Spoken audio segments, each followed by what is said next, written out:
गांधी जी ने देश बांटा और नाथूराम गोडसे ने उन्हें गोली मार दी। ठीक किया कि गलत किया? मेरे मुताबिक तो ठीक करा। क्या देख रहे हो? ठीक किया। कोई तेरे जैसा गोबर बुद्धि है, कह रहा है कि गोडसे ने गांधी को मारकर सही किया। ठीक ही तो बोल रहा है। गोबर बुद्धि तो तुम हो जिसको सच्चाई सुनकर मिर्ची लगती है। अच्छा चल बता, गोडसे ने गांधी को मारा, इसमें क्या सही है? सिर्फ एक वजह बता दे जिसमें कोई लॉजिक हो, जिसमें कोई हिस्टोरिक फैक्टर हो, कोई तथ्य हो। मैं खुद घर में गोडसे की फोटो लगाकर पूजा करूंगा। सिर्फ एक वजह। अरे गांधी ने इस देश का बंटवारा किया जिसकी वजह से लाखों लोगों की मौत हुई, इसीलिए गोडसे ने गांधी को मारा।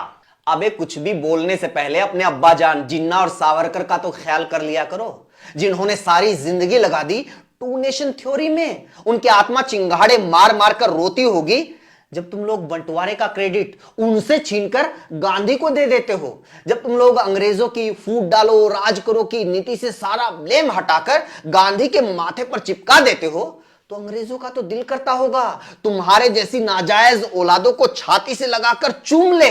शानपत्ती मत करो। गांधी को ब्लेम करने का मतलब यह नहीं है कि हम अंग्रेजों और जिन्ना को क्लीन चिट दे रहे हैं। बंटवारे के दोषी तो वो लोग भी थे। तो उस चप्पल चोर गोडसे ने किसी अंग्रेज को गोली क्यों नहीं मारी? जिन्ना को गोली क्यों नहीं मारी? मुस्लिम लीग के किसी नेता को क्यों नहीं मारा? देश के बंटवारे की वकालत करने वाले, भारत से अलग देश बनाने की घोषणा करने पर केरल के राजा को बधाई पत्र लिखने वाले सावरकर को गोली क्यों नहीं मारी? जवाब दे। जब बंटवारा हुआ, देश में हिंसा शुरू हुई, गांधी तो बंगाल में मार काट के बीच में खड़े होकर अपनी जान का इश्क लेकर लोगों की जान बचा रहे थे। गांधी ने तो लाखों लोगों की जान बचाई। बता, लोगों के मरने का इतना ही दुख था तो अंग्रेजों के सामने लहंगा चोली पहनकर नाचने वाले तुम्हारे गोडसे ने गांधी की तरह कौन से इलाके में जाकर हिंसा को रुकवाया? कितने लोगों की जान बचाई?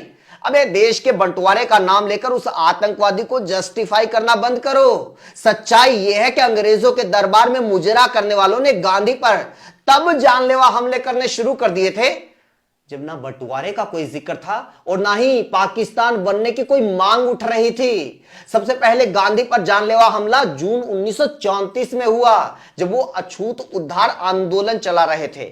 गांधी के काफिले पर बम फेंके गए, 7 लोग मारे गए, किस्मत से गांधी बच गए। बता, उस टाइम कौन सा पाकिस्तान बन रहा था? उसके बाद गांधी पर हमला हुआ जुलाई 1944 में पंचगनी में, जब भीड़ के बीच में तुम्हारा चिंदी चोर गोडसे गांधी को मारने के लिए छुरा लेकर पहुंचा था, लेकिन लोगों ने गोडसे को पकड़ लिया और गांधी की जान बच गई। बता, उस टाइम देश का कौन सा बंटवारा हो रहा था? उसके बाद जून 1946 में, फिर 20 जनवरी 1948 को गांधी को मारने की कोशिश हुई और आखिर में 30 जनवरी 1948 को गोडसे को सफलता मिली। तो बता, गांधी की हत्या के पीछे पाकिस्तान और बंटवारे की बात कहां से आ गई? क्या लॉजिक है इसमें? कोई लॉजिक, कोई फैक्ट है तुम्हारी बात में? तो क्या यह फैक्ट नहीं है कि गांधी ने पाकिस्तान को 55 करोड़ रुपए दिलवाने के लिए अनशन किया था? मतलब एक तरफ तुम लोग कहते हो कि गांधी तो इतना ताकतवर था कि चुटकी बजाकर उसने पाकिस्तान बनवा दिया। सारा देश, नेहरू की सरकार गांधी के इशारों पर नाचती थी। फिर तुम ही लोग कहते हो कि पाकिस्तान को 55 करोड़ रुपए दिलवाने के लिए गांधी को अनशन करना पड़ा। किसके खिलाफ? क्यों? कौन रोक रहा था गांधी को पैसे देने से? अबे इतनी अक्ल नहीं है क्या तुम लोगों में कि जब 2 भाइयों में बंटवारा होता है तो जमीन से लेकर घर का सामान, घर की पूंजी सब बढ़ता है। भारत और पाकिस्तान में भी इसी तरह बंटवारा हुआ था। बंटवारे के टाइम पाकिस्तान को 75 करोड़ रुपए देने का समझौता हुआ। दोनों देशों के बीच लिखित में समझौता हुआ, लेकिन कश्मीर पर कबायलियों के हमले के बाद 7 जनवरी 1948 को नेहरू के मंत्रिमंडल ने सर्वसम्मति से फैसला लिया कि बचा हुआ 55 करोड़ रुपया पाकिस्तान को नहीं दिया जाएगा। गांधी ना सरकार थे, ना पीएम, ना मिनिस्टर और ना ही इस पूरे मामले से उनका कोई लेना देना था। तो गांधी ने उसी टाइम अनशन क्यों किया था? क्योंकि गांधी भारत और पाकिस्तान में चल रही हिंसा को रुकवाने की मांग कर रहे थे। दोनों देशों के अल्पसंख्यकों की सुरक्षा की मांग कर रहे थे। इन्हीं मांगों को लेकर गांधी ने 12 जनवरी 1948 को अनशन का ऐलान किया। उसके बाद 19 जनवरी को दिल्ली में सभी धर्मों के जो प्रतिनिधि थे वो आए और उन्होंने हिंसा रोकने के लिए समझौते पर हस्ताक्षर किए। उसके बाद गांधी ने अपना अनशन खत्म किया। ये सब लिखित में है, एक एक चीज का लिखित प्रमाण मौजूद है।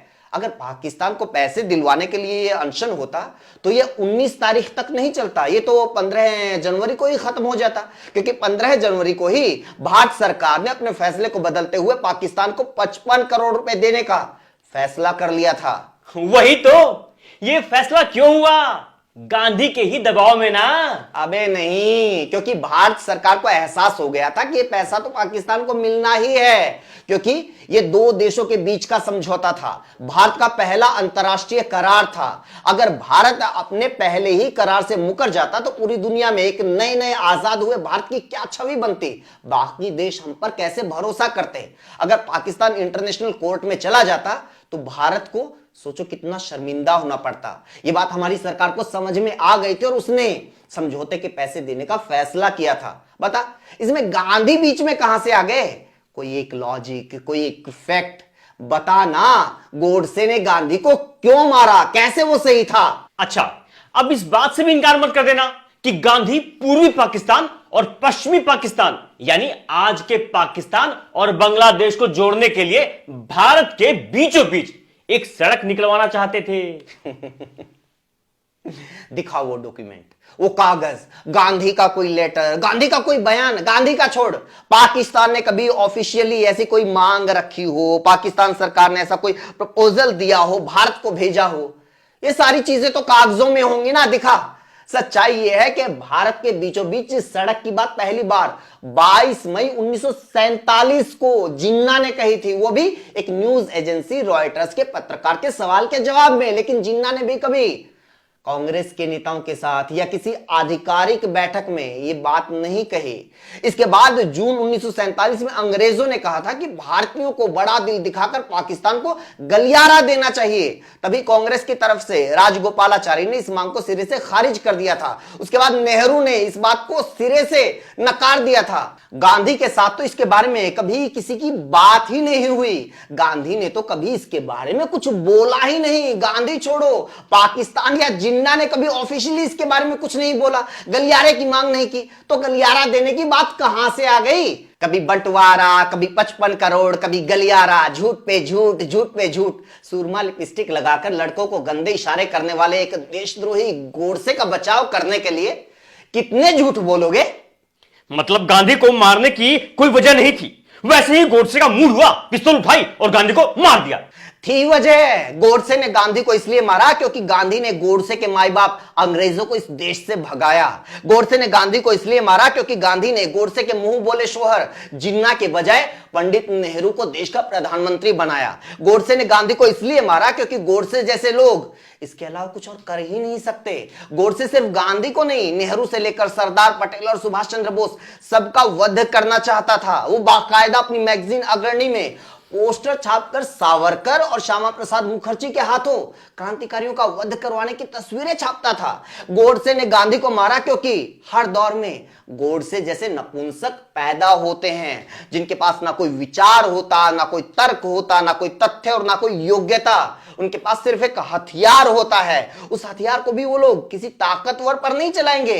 ये लोग इतने कायर होते हैं कि उस हथियार का इस्तेमाल भी किसी कमजोर और निहत्थे पर ही करेंगे। और फिर उसके समर्थन में नपुंसकों की भीड़ आएगी जो हथियार चलाने वाले नपुंसक को मर्द साबित करने की कोशिश करेगी।